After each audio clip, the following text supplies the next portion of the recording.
નમસ્કાર, આપ જોઈ રહ્યા છો અરવલ્લી સમાચાર અને બુલેટિન સાથે હું છું માસૂમ। સમાચારોની શરૂઆત કરીએ હેડલાઇન્સથી।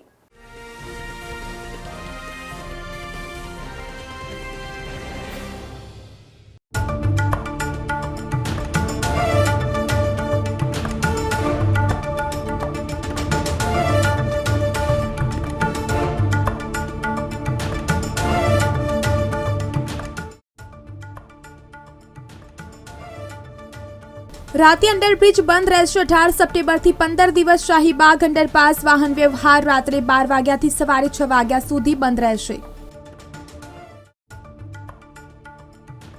48 સ્થળે એએમસીની વ્યવસ્થા। સાબરમતી રિવરફ્રન્ટ તળાવ અને ખુલ્લા પ્લોટમાં કુલ 51 વિસર્જન કુંડ તૈયાર કરાશે।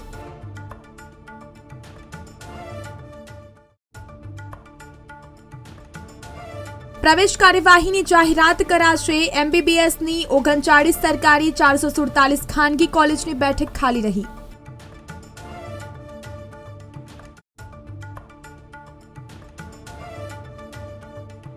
શહેરમાં મચ્છરજન્ય રોગચાળો અટકાવવા તળાવો અને ગાર્ડનમાં ડ્રોનની દવાનો છંટકાવ। બહેરામપુરા મેડિકલ કેમ્પમાં 678 દર્દીઓએ સારવાર લીધી।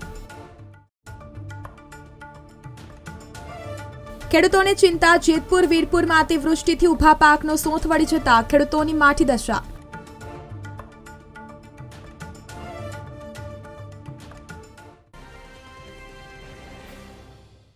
ભિલોડામાં જોખમી સ્ટંટના વિડીયો વાયરલ થયા છે। જૂના ભવનાથ મંદિર રોડ પર બાઇક ચાલકોના સ્ટંટ સોશિયલ મીડિયામાં સ્ટંટ કરતા વિડીયો વાયરલ થયા છે। મંદિરે દર્શન કરવા આવતા ભક્તોમાં ડર રહે છે તો સાંકડા રોડ પર જોખમી કરતબથી અકસ્માતનો ભય ઊભો થયો છે। સ્ટંટ કરનાર લોકો સામે પોલીસ કાર્યવાહીની માંગ ઉઠવા પામી છે તો ભિલોડામાં જોખમી સ્ટંટનો વિડીયો વાયરલ થયો છે। જૂના ભવનાથ મંદિર રોડ પર બાઇક ચાલકોના સ્ટંટ સોશિયલ મીડિયામાં સ્ટંટ કરતા વિડીયો વાયરલ થઈ રહ્યા છે।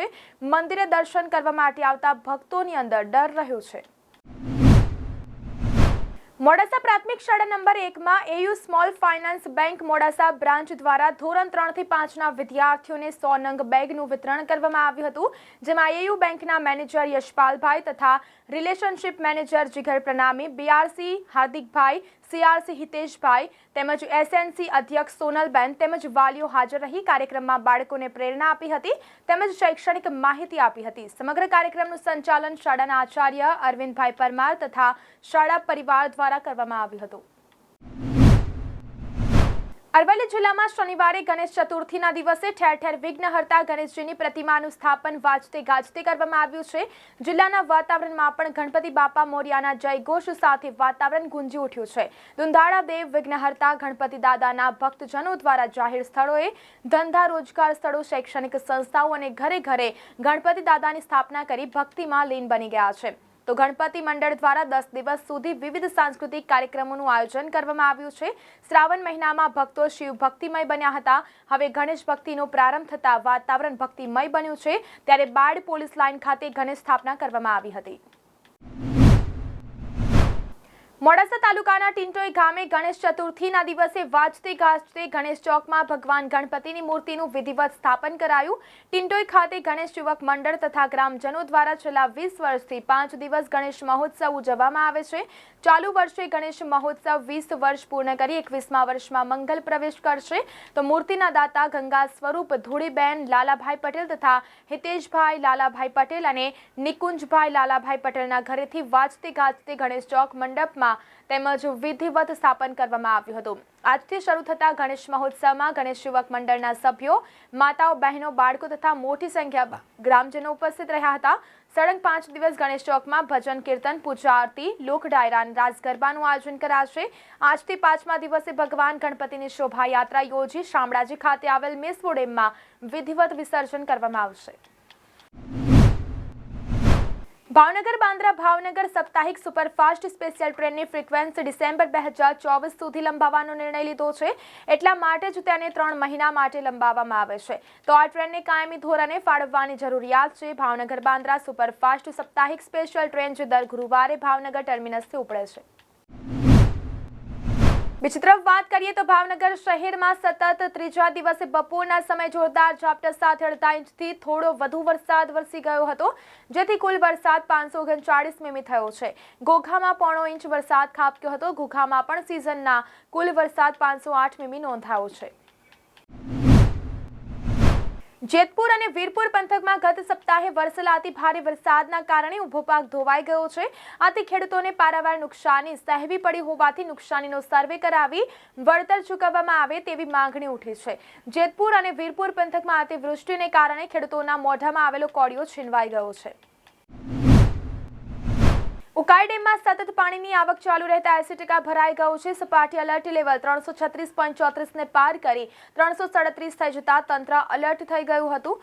ઉપરવાસમાં વરસાદને લઈ પ્રકાશા અને હથનુર ડેમથી પાણી છોડવાનું ચાલુ હોવાથી ઉકાઈ ડેમમાં પાણીની સતત આવક ચાલુ છે, જેથી સપાટીમાં સતત વધારો થઈ રહ્યો છે. અમદાવાદ મ્યુનિસિપલ કોર્પોરેશનના આરોગ્ય વિભાગ દ્વારા શહેરમાં મચ્છરજન્ય રોગચાળો અટકાવવા માટે વિવિધ જગ્યાએ દવાનો છંટકાવ કરવામાં આવે છે.